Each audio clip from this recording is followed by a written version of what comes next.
नमस्कार मित्रों, आप सभी का बहुत बहुत स्वागत है। मित्रों, आज हम चर्चा करेंगे उत्तर प्रदेश पुलिस भर्ती 2023 के बारे में। जैसा कि आप सभी जानते हैं कि ये जो भर्ती प्रक्रिया है ये चल रही है और आवेदन किए जा रहे हैं और आवेदन अपने लगभग अंतिम स्टेज में है। तो मित्रों, ये जो आपके सामने इतना बड़ा शुभ अवसर आया है, गोल्डन चांस आया है, इस अवसर को आप कैसे भुनाएं और आप कैसे एक सफल उम्मीदवार बने, तो आज हम इसी विषय पर चर्चा करेंगे। और सर्वप्रथम हम सभी अभ्यर्थियों को, सभी एस्पायरेंट्स को बहुत बहुत बधाई देते हैं, बहुत बहुत शुभकामना हमारी तरफ से, हमारे YouTube चैनल के माध्यम से, कि आप सभी लोग एक सफल अभ्यर्थी बने और आपके जीवन में वो शुभ अवसर आए, वो शुभ घड़ी आए जब आपका नाम भी सिलेक्टेड कैंडिडेट्स के लिस्ट में हो। और आपके जीवन का ये एक बहुत बड़ा अवसर है मित्रों, और किस प्रकार से इस अवसर को आप भुनाएं और किस प्रकार से आप एक सफल कैंडिडेट बने, तो आज हम इसी विषय पर चर्चा करेंगे। और मित्रों, इस चीज को हम एक उदाहरण के माध्यम से समझ सकते हैं कि देखिए, जैसे अभी जो पुलिस भर्ती प्रक्रिया चल रही है, तो जैसे मान लीजिए कि अभ्यर्थी हैं जहां अभी आप खड़े हैं और एक तरफ जो ये 60,244 जो पुलिस की सीट आई है, जो पुलिस भर्ती के लिए आवेदन जो किया जा रहा है, तो अभी आप यहां पे खड़े हैं, अभी आप यहां पे खड़े हैं और आप यहां पर पहुंचना चाहते हैं, अर्थात आप एक सफल कैंडिडेट बनना चाहते हैं, आप एक सिलेक्टेड उम्मीदवार, सिलेक्टेड कैंडिडेट बनना चाहते हैं। तो अभी देखिए, बीच में बाधा क्या है, व्यवधान क्या है, हिंड्रेंस क्या है, रुकावट क्या है। तो वो जो रुकावट है वो है जो पुलिस भर्ती का जो सिलेबस है, जो सिलेबस है, जो पाठ्यक्रम है, तो इसमें दो प्रकार की परीक्षा रखी गई है। आप जानते हैं, एक है लिखित एग्जाम यानी रिटन एग्जाम, और दूसरा है आपका फिजिकल यानी शारीरिक एग्जाम, शारीरिक परीक्षा। तो अब आपको, अभी आप यहां पे खड़े हैं, आपको यहां पहुंचने के लिए ये जो दो बाधाएं हैं, जो दो प्रकार की परीक्षा है, आपको इन्हें पास करना पड़ेगा।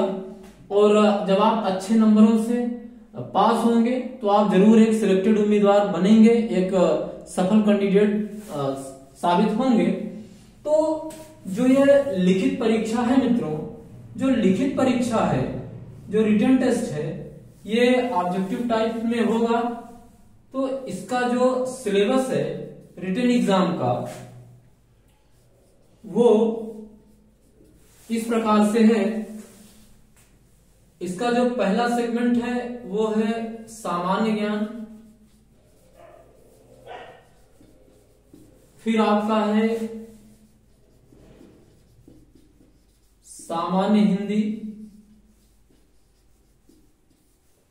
फिर उसके बाद आपका है संख्यात्मक एवं मानसिक योग्यता,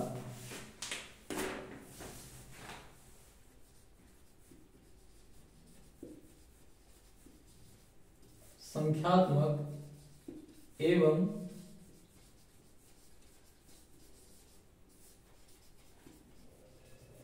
मानसिक योग्यता, और तीसरा है आपका मानसिक अभिरुचि, मानसिक अभिरुचि, बुद्धिलब्धि,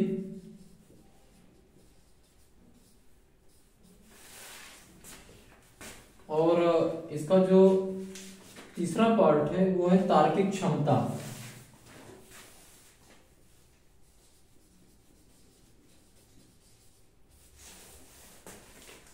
इसका जो तीसरा पार्ट है, मतलब ये जो उसमें है अभिरुचि, बुद्धिलब्धि, तार्किक क्षमता।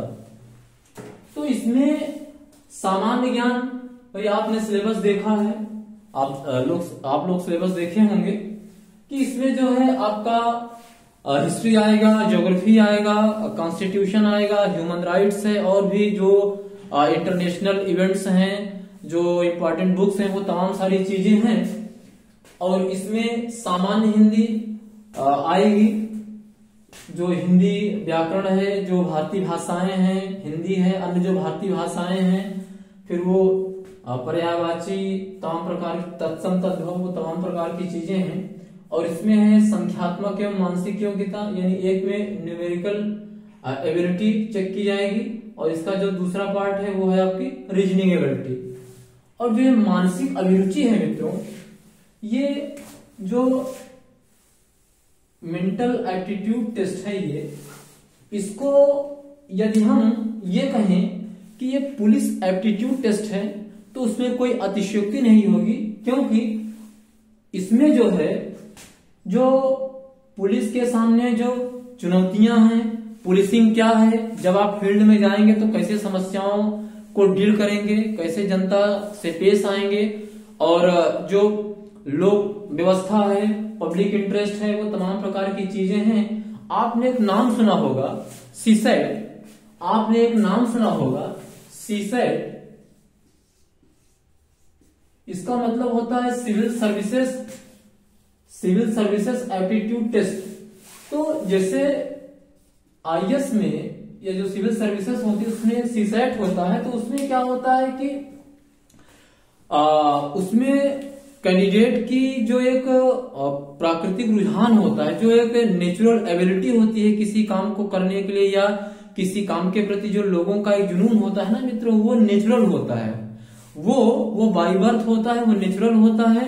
तो कहीं ना कहीं हर व्यक्ति के अंदर एक प्राकृतिक गुण पाया जाता है कि किसी काम की तरफ उसका एक विशेष रुझान होता है। जैसे फॉर एग्जांपल, तो ये जो सीसेट आया, तो यहाँ पर कैंडिडेट्स की जो सिविल सर्विसेज के संबंध में उनका जो एक प्राकृतिक रुझान है, जो कार्य करने के संबंध में उनका जो एक जुनून है, जो नेचुरल एबिलिटी है, वो चेक किया जाता है। तो ठीक इसी प्रकार से जो ये मानसिक अभिरुचि है, इसमें अभ्यर्थियों की जो पुलिस मतलब कि पुलिस के जो कार्य हैं, जो पुलिस के बेसिक कार्य हैं कि भाई समाज में लाइन ऑर्डर मेंटेन रहे, सबके जान माल की सुरक्षा रहे, चीजें अच्छे से चले, हर आदमी निर्भय होकर के कार्य करे, किसी को किसी भी प्रकार का डर ना हो, और इस व्यवस्था को बनाए रखने में पुलिस का अहम योगदान है। तो इसमें जो ये मानसिक अभिरुचि है, मैं इसको मेंटल एबिलिटी न कह करके, बल्कि इसको आप ऐसे समझ लीजिए कि ये पुलिस एप्टीट्यूड टेस्ट है। तो यहाँ पर पुलिस के कार्यों के प्रति या पुलिस की जो जिम्मेदारी है उसके प्रति कैंडिडेट्स का क्या रुझान है, वो उसका जो एक नेचुरल एबिलिटी है वो चेक की जाएगी। तो जैसे सीसेट में ये होता है, वहां पर नेचुरल एबिलिटी, उनके जो एटीट्यूड होता है, उनका जो एप्टीट्यूड होता है वो चेक किया जाता है। तो यहाँ भी कैंडिडेट्स की पुलिस के कार्यों के संबंध में पुलिस को लेकर के, मतलब उनका जो एक प्राकृतिक रुझान है वो चेक किया जाएगा। तो इसीलिए रखा गया है। जैसे आपने देखा होगा समाज में बहुत सारे ऐसे लोग हैं कि जो पढ़ने में तो उनका बिल्कुल भी मन नहीं लगता, और पढ़ने में बड़े मतलब उनका लेवल ठीक भी नहीं होता है, लेकिन आप देखे होंगे कि उनका दिमाग, जैसे इलेक्ट्रॉनिक्स का क्षेत्र है, बिजली के मामलों में, या मैकेनिक्स के क्षेत्र में, जैसे अच्छे मैकेनिक्स होते हैं, तो उसमें उन चीजों को बड़ी तेजी से सीख लेते हैं। लेकिन पढ़ने में उनका बिल्कुल मन नहीं लगता, लेकिन उस टेक्निकल चीजों को बड़े अच्छे से सीख लेते हैं, और उसके बड़े अच्छे एक्सपर्ट बन जाते हैं, बड़े अच्छे मिस्त्री बन जाते हैं। तो ये क्या है, ये एक कार्य के प्रति जो लोगों का एक जो जुनून होता है, एक जो कार्य के प्रति जो लगाव होता है, जो एक प्राकृतिक रुझान होता है ना, तो आदमी उस काम को बहुत ही अच्छे तरीके से और सीख लेता है। तो ये एक प्राकृतिक गुण होता है। तो उसी प्रकार से यहाँ पर जो ये मानसिक अभिरुचि है, इसके माध्यम से कैंडिडेट्स की, अभ्यर्थियों की जो पुलिस के जो कार्य हैं, जो पुलिस के बेसिक कार्य हैं, या जब आप फील्ड में जाएंगे तो किस प्रकार से जनता को ट्रीट करेंगे, तो वो तो ट्रेनिंग में सिखाई ही जाएंगे। उसके साथ साथ यहाँ पर एक मेंटल लेवल चेक किया जाएगा उसके संबंध में। तो ये चीजें हैं, और इसमें बुद्धिलब्ध भी है और तार्किक क्षमता है, रीजनल एबिलिटी है। तो ये आपका रिटन एग्जाम है, मतलब रिटन एग्जाम का सिलेबस है। और दूसरा आपका है शारीरिक परीक्षा यानी फिजिकल टेस्ट।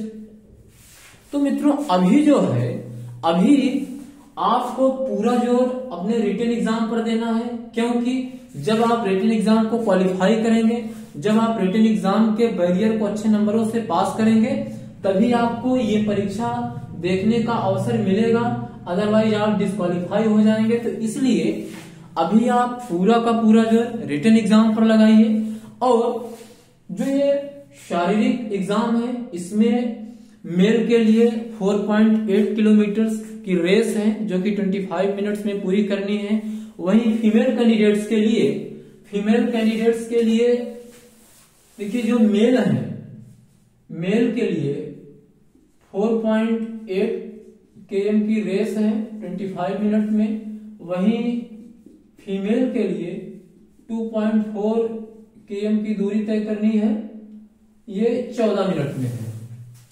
तो अभी आप सिर्फ इतना करिए ये फिजिकल टेस्ट के संबंध में कि आप थोड़ा सा वार्म अप किए रहिए, मतलब थोड़ा सा, जैसे 2 किलोमीटर है, 4 किलोमीटर है, ऐसे बस खाली आप दौड़ते रहिए ताकि एक रिदम बना रहे। और अभी दौड़ने के लिए सुबह का टाइम थोड़ा सा कम ठीक है, क्योंकि मौसम बहुत प्रतिकूल है, ठंडी बहुत ज्यादा है। तो सुबह शरीर को वार्म अप करने में, थोड़ा सा उसको गर्म करने में टाइम ज्यादा लगता है। तो वो सेकेंड मीटिंग आप उसको चूज कर सकते हैं। सेकेंड मीटिंग हम समझते हैं कि बेस्ट रहेगा। और जैसे ही टेम्परेचर थोड़ा सा इंक्रीज होगा, मौसम वेदर कंडीशन और इम्प्रूव होगी, तो आप उसको सुबह कर सकते हैं। लेकिन अभी हमारे हिसाब से शाम को ये इनफ रहेगा।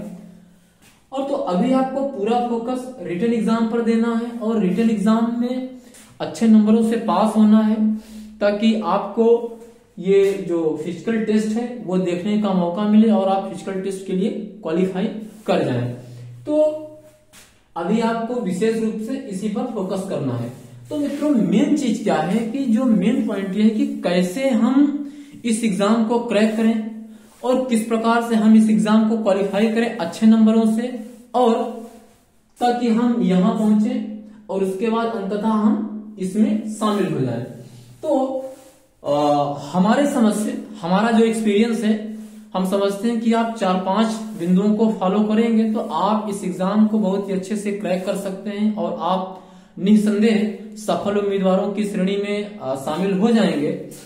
तो हमारी जो अंडरस्टैंडिंग है, जो हमारी समझ है, वो हम समझते हैं कि आप 4-5 बिंदुओं को फॉलो करेंगे तो काम बहुत आसानी से हो जाएगा। हालांकि मित्रों एग्जाम बड़ा है, आपको मेहनत बहुत भरपूर करनी है, लेकिन मेहनत भी एक सिस्टमैटिक वे में, एक बेहतर टाइम टेबल के साथ और स्मार्ट वे में काम करना है, क्योंकि ये एक बड़ा एग्जाम है और इस एग्जाम को क्रैक करना है तो बहुत सारी चीजों को ध्यान में रखते हुए ही ये काम होगा। तो इसलिए हम समझते हैं कि यदि आप इन 4-5 बिंदुओं को फॉलो करेंगे तो निश्चित तौर पर सफल उम्मीदवार के रूप में शामिल हो जाएंगे, और वो घड़ी, वो सुदिन जरूर आएगा जिसकी आप प्रतीक्षा कर रहे हैं, जिसको आप बेसब्री से इंतजार कर रहे हैं। तो जैसे कुछ मेन चीजें हैं, देखिए जो सबसे पहली चीज आपको ध्यान में रखना है वो ये है कि आप पहली चीज सही दिनचर्या को फॉलो करेंगे।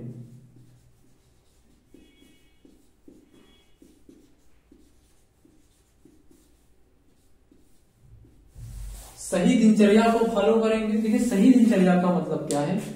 देखिए मित्रों भीड़ बड़ी जबरदस्त है, तो भीड़ से हमें डरना नहीं है, बस हम आपको ये अवेयर करना चाहते हैं कि देखिए भीड़ बड़ी जबरदस्त है। तो उसमें भाई अब जितने भी कोचिंग सेंटर्स हो, चाहे इलाहाबाद हो चाहे लखनऊ हो, आप बैच पे बैच चल रही हैं, तो भीड़ बहुत ज्यादा है। तो उससे हमें हताश होने की जरूरत नहीं है। हम ये कहना चाह रहे हैं कि आप अपनी दिनचर्या को सही रखें, मतलब आप एक जो शरीर को प्रॉपर आराम की जरूरत है, जैसे नॉर्मली ये होता है कि आदमी को 6 घंटे सोना चाहिए, तो हालांकि फरवरी से एग्जाम शुरू होने वाला है तो 6 घंटे तो थोड़ा सा कम ठीक रहेगा। हम समझते हैं कि आप मिनिमम कम से कम 5 घंटे की नींद अवश्य लें और तभी काम सही होगा, क्योंकि देखिए ये एक दिन का काम नहीं है। फरवरी में एग्जाम स्टार्ट हो रहे हैं तो फिर आपका एग्जाम किस स्लॉट में रहेगा वो तो देखने वाली बात होगी। तो जब आप कम से कम 5 घंटे सोएंगे तो शरीर को एक प्रॉपर रेस्ट मिलेगा। अगर आप ठीक से आराम नहीं करेंगे तो उसमें फिर क्या होगा कि आप जब भी पढ़ने बैठेंगे ना तो आपको बार बार झपकी आएगी, और बार बार जब झपकी आएगी तो आप तो ये देखेंगे भाई हम तो 5 घंटे से पढ़ रहे हैं, इतने पढ़ रहे हैं, लेकिन थोड़ा सा फिर आपको चीजें याद नहीं ठीक से होंगी, फिर वो माइंड में बैठेगा नहीं, कंठस्थ नहीं होंगी ठीक से चीजें, तो उसमें आपको फिर फ्रस्ट्रेशन होगा। तो इसलिए जो सबसे पहली चीज ये है, विशेष तौर पर ध्यान देने वाली ये है कि आप एक सही दिनचर्या को फॉलो करें। आप सही समय पे सोएं, पर्याप्त मात्रा में सोएं, खान पान का ध्यान रखें ताकि आपकी जो शरीर है वो स्वस्थ रहे। जब आपकी शरीर स्वस्थ रहेगी तो आप काम अच्छे से कर पाएंगे, ज्यादा से ज्यादा काम कर पाएंगे और चीजें जो है आपको याद होंगी और चीजें बड़े अच्छे से रिकॉल होंगी, तो वो चीजें मस्तिष्क में बैठेंगी। अदरवाइज हम देखते हैं कि ज्यादातर कैंडिडेट्स क्या करते हैं कि बहुत ही ज्यादा मेहनत करने लगते हैं, तो वो क्या करते हैं कि सोने में ही अपनी स्लीपिंग में कटौती कर देते हैं।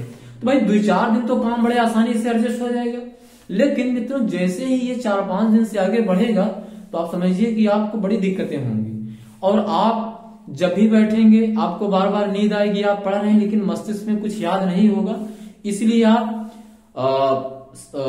मतलब कि सादी चीजों का इस्तेमाल करें जो स्वास्थ्य के लिए लाभदायक हो, स्वास्थ्यवर्धक हो, उनका इस्तेमाल करिए। कम से कम प्रॉपर नींद लीजिए, ना 6 घंटे सही तो 5 घंटे तो अवश्य लीजिए, उससे कम मत करिए, नहीं तो फिर दिक्कतें होंगी। आप याद बहुत करेंगे, चीजें याद नहीं होंगी तो फिर आपको फ्रस्ट्रेशन होगा, आपके अंदर एक कुंठा आएगी, तो फिर वो चीजें सही नहीं होंगी। तो पहली चीज आप ये है कि ये सही दिनचर्या को आप फॉलो करिए। नंबर दूसरी चीज क्या है कि जो आपका सिलेबस है, सिलेबस के हर खंड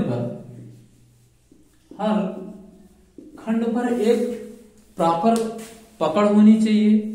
आप अच्छे से उस पर पकड़ बनाए रखिए, क्योंकि मित्रों एग्जाम बड़ा है तो किसी एक सेगमेंट में बहुत ज्यादा करके उसकी भरपाई दूसरे सेगमेंट में करना मुश्किल होगी।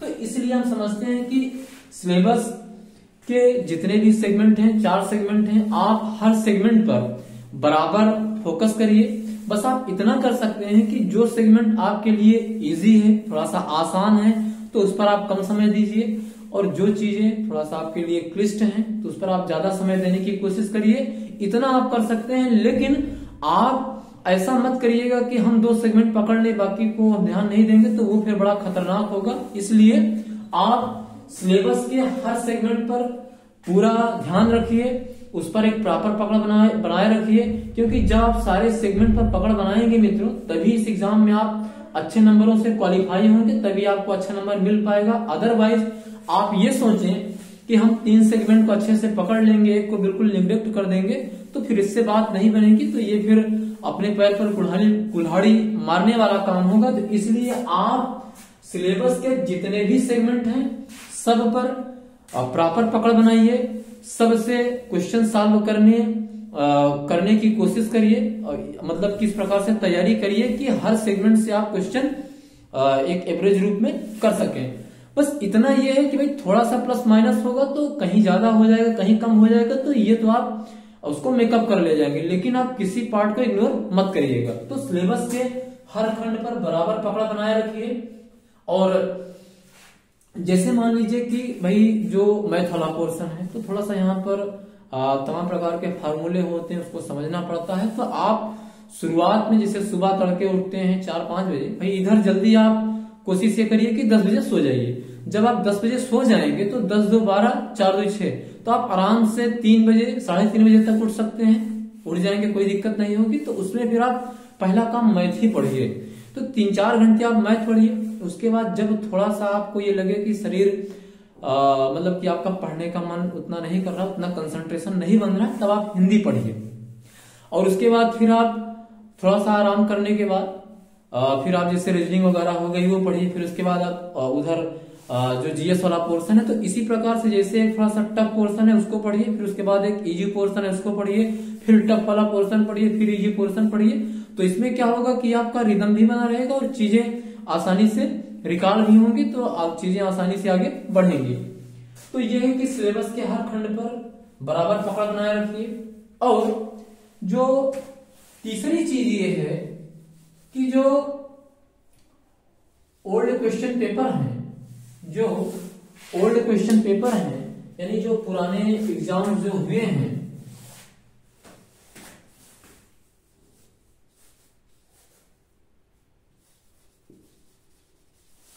जो पिछले एग्जाम हुए हैं, तो उसमें लगभग जो 4-5 वैकेंसी, मान लीजिए 3-4 वैकेंसी जो हुई हैं, तो उनके जो पिछले पेपर हैं उनको आप जरूर देख लीजिएगा। उससे आपको यह फायदा होगा कि भाई परीक्षा का पैटर्न तो वही है, मल्टीपल चॉइस क्वेश्चन तब भी हुआ था, पिछले के जो एग्जाम हुए हैं इस बार भी वही है। तो उसमें आपको ये पता चलेगा कि किस लेवल का क्वेश्चन पूछ रहा है और कहां से कितना पूछ रहा है, ये आपको एक आइडिया होगा। और दूसरी चीज क्या है कि उसमें जो क्वेश्चन का लेवल है वो भी पता चलेगा, किस लेवल के क्वेश्चन पूछे जा रहे हैं। और मित्रों एक चीज जो विशेष तौर पर ध्यान रखने वाली बात यह है कि जो पिछला पुलिस एग्जाम हुआ था उसमें क्वेश्चन का जो स्टैंडर्ड रहा है, उसका जो लेवल रहा है, उसको आप बहुत ज्यादा ध्यान दीजिएगा, क्योंकि इस एग्जाम में क्वेश्चन का लेवल बढ़ना तय है। क्योंकि चीजें आगे बढ़ रही हैं तो क्वेश्चन का लेवल भी डे टू डे वो उनका लेवल बढ़ता ही जा रहा है। तो इस बार इस एग्जाम में पिछले एग्जाम की तुलना में जो क्वेश्चन का स्टैंडर्ड होगा, जो क्वेश्चन का लेवल होगा, जो क्वेश्चन की टफनेस होगी, वो थोड़ा सा ज्यादा रहेगी। आप मेंटली प्रिपेयर रहिए। और जो तो इस बात को आप विशेष तौर पर ध्यान रखिएगा कि क्वेश्चन थोड़ा सा टफ रहने वाला है पिछले एग्जाम की तुलना में, क्योंकि ट्रेंड यही चल रहा है। चाहे वो पुलिस का एग्जाम हो, ग्रुप डी का एग्जाम हो, या टीचर का एग्जाम हो, या सिविल सर्विसेज का एग्जाम हो, तो वो चीजें धीरे धीरे और जो क्वेश्चन का लेवल है वो बढ़ ही रहा है। तो क्वेश्चन का लेवल स्टैंडर्ड बढ़ेगा, टफनेस बढ़ेगी, ये इसमें कोई दो राय नहीं। आप इसके लिए मेंटली प्रिपेयर रहिएगा, तो थोड़ा सा अपनी तैयारी को और थोड़ा सा एडवांस ही रखिएगा। और जो चौथी चीज ये है, कि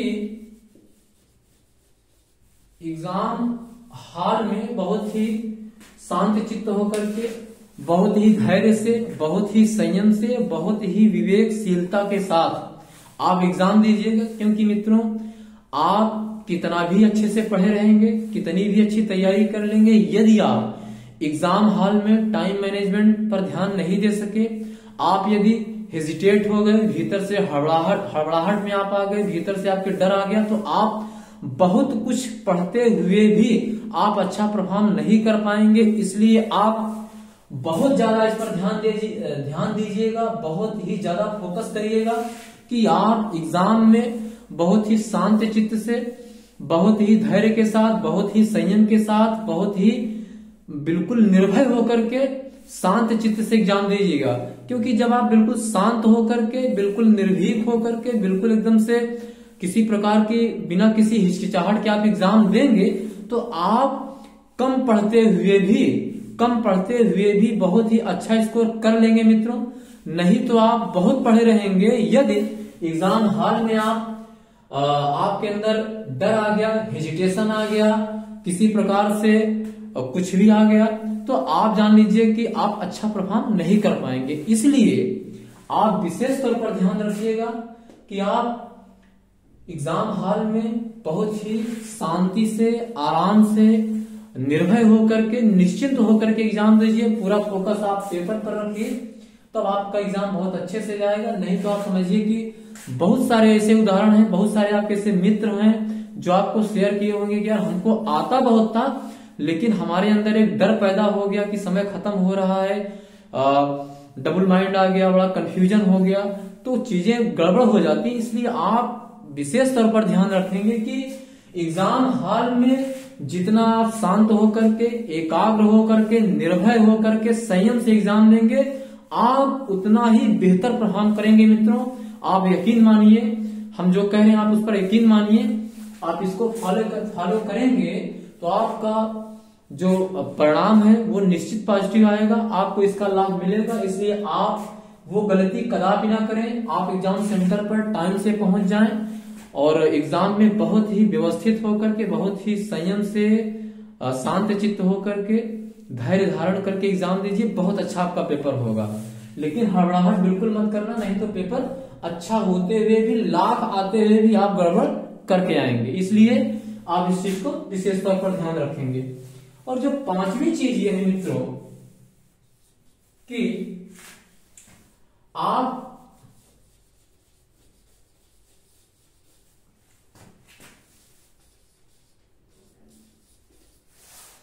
कॉमन सेंस का यूज करिएगा एग्जाम में। क्योंकि देखिए एग्जाम चाहे जो हो, हर एग्जाम में बहुत सारे क्वेश्चन, बहुत सारे ऐसे बिंदु होते हैं जहां आदमी बहुत ही एकाग्र मन से एग्जाम देगा, कॉमन सेंस का यूज करेगा तो बगैर पढ़े भी बहुत सारे क्वेश्चन हो जाते हैं।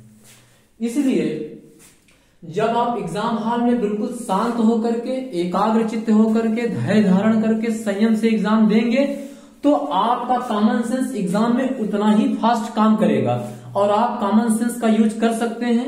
अगर आप एग्जाम हॉल में हड़बड़ाहट में आए, प्रेशर में आए, किसी प्रकार की झिझक पैदा हुई, डर पैदा हुआ, तो आप जान लीजिए कि आप बहुत बड़ी गलती करेंगे और आप अपने पैर पर कुल्हाड़ी मार लेंगे। इसलिए आप शांति से बैठिए, संयम से बैठिए, एकाग्र चित्त होकर के एग्जाम दीजिए। आपका कॉमन सेंस वहां बहुत तेजी से काम करेगा। और हर एग्जाम में, चाहे वो आईएएस का एग्जाम हो, चाहे चपरासी का एग्जाम हो, चाहे जिस भी लेवल का एग्जाम हो, कोई इंटरव्यू हो, तो बहुत सारी चीजें मित्रों कॉमन सेंस से आप उसको हल कर सकते हैं, बिना पढ़े हल कर सकते हैं। इसलिए आप एग्जाम में जितना शांत होकर के, एकाग्र होकर के बैठेंगे, आपका कॉमन सेंस उतना ही फास्ट काम करेगा। और आपका कॉमन सेंस जितना फास्ट काम करेगा, आप अपने कॉमन सेंस का जितना बेहतर इस्तेमाल करेंगे, आपका परिणाम उतना ही बेहतर होगा, उतना ही पॉजिटिव होगा।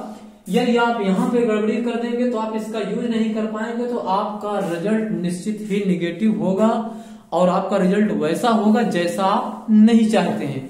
इसलिए हम बार बार ये कह रहे हैं कि आप एक बैलेंस तैयारी करिए, लेकिन एग्जाम हॉल में कैसे हमें एग्जाम देना है, किन किन चीजों पर विशेष तौर पर गौर करना है, आप उसको ध्यान में रखेंगे, गौर करेंगे, तो आपका कॉमन सेंस बहुत तेजी से काम करेगा। और आपका कॉमन सेंस जब बहुत तेजी से काम करेगा तो निश्चित तौर पर जो परिणाम है वो आपके फेवर में आएगा और आपका परिणाम बहुत ही बेहतर जाएगा मित्रों। इसमें कोई दो राय नहीं है। नहीं तो आप ये बात मस्तिष्क में बिठा लीजिए, बिल्कुल एकदम से दिमाग में बिठा लीजिए कि हमने जो ये 4-5 बिंदु आपके सामने डिस्कस किए हैं कि किस प्रकार से उत्तर प्रदेश पुलिस भर्ती 2023 को किस प्रकार से क्रैक करना है, क्या हमारी स्ट्रेटेजी होनी चाहिए, हमें किस रणनीति के साथ एग्जाम में जाना चाहिए। ये 5 बिंदु हैं। आप यकीन मानिए यदि आप 5 बिंदुओं को फॉलो करेंगे तो निश्चित तौर पर आपका जो परिणाम है आपके फेवर में आएगा, बहुत ही अच्छा परिणाम होगा और आप सफल उम्मीदवारों की श्रेणी में शामिल हो जाएंगे, उसमें कोई दो राय नहीं है। नहीं तो मित्रों बहुत पढ़ते हुए भी यदि आप इन चीजों पर ध्यान नहीं देंगे तो आप एग्जाम में बेहतर परफॉर्म नहीं कर पाएंगे। क्योंकि भाई हमारा जो एक्सपीरियंस रहा है एग्जाम में, हमने इन चीजों को फॉलो किया है और एग्जाम हमारे फेवर में रहे हैं, हमने जो भी एग्जाम दिया है। तो मित्रों बस हमारा उद्देश्य सिर्फ ये है कि आपके सामने जो इतना बड़ा एक गोल्डन अवसर आया है, आप इस अवसर को कैसे भुनाएं और आप किस प्रकार से एक सफल उम्मीदवार की श्रेणी में शामिल हों, उसी के संबंध में हम आपको अवेयर कर रहे हैं। आपको हम कुछ सुझाव दे रहे हैं कि आप यदि इन तरीकों का, इन रास्तों का पालन करेंगे, आप इनको फॉलो करेंगे, आप इन पर चलेंगे तो निश्चित तौर पर परिणाम आपके फेवर में होगा और वो घड़ी, वो दिन जरूर आपके जीवन में आएगा, जिसका आप बेसब्री से इंतजार कर रहे हैं। आपके परिवार वाले, आपके जो संबंधी हैं बेसब्री से इंतजार कर रहे हैं। निश्चित तौर पर वह दिन, वो घड़ी आपके जीवन में आएगी। लेकिन अब चीज ये है कि भाई लड़ाई में उतरना है तो बैटिंग आपको ही करनी है। लड़ाई आपको लड़नी है, बैटिंग आपको करनी है, फील्ड में आपको उतरना है। तो भाई हम एक मार्गदर्शक के रूप में आपको कुछ सुझाव दे रहे हैं ताकि आप फील्ड में, मैदान में बेहतर से बेहतर बैटिंग कर सकें और एक आप बेहतर परफॉर्मेंस कर सकें, उम्मीद से कुछ ज्यादा कर सकें। हमारा यही उद्देश्य है और इसीलिए हमने आपके सामने ये जो कुछ महत्वपूर्ण बिंदु हैं, एग्जाम को किस प्रकार से क्वालिफाई किया जाए बेहतर नंबरों के साथ ताकि आप मेरिट लिस्ट में आए, किस प्रकार से एग्जाम को क्रैक किया जाए, तो इस संबंध में हम आपको एक सुझाव दे रहे हैं और उम्मीद करते हैं कि आप इनका पालन करेंगे और आप जरूर सफल उम्मीदवारों की श्रेणी में शामिल होंगे, ऐसी हम उम्मीद करते हैं। तो मित्रों, इन्हीं शब्दों के साथ आप सभी को, आप जितने भी अभ्यर्थी हैं, आप सभी को एक बार पुनः बहुत बहुत बधाई और शुभकामनाओं के साथ आपसे विदा चाहेंगे। धन्यवाद, नमस्कार, गुड नाइट।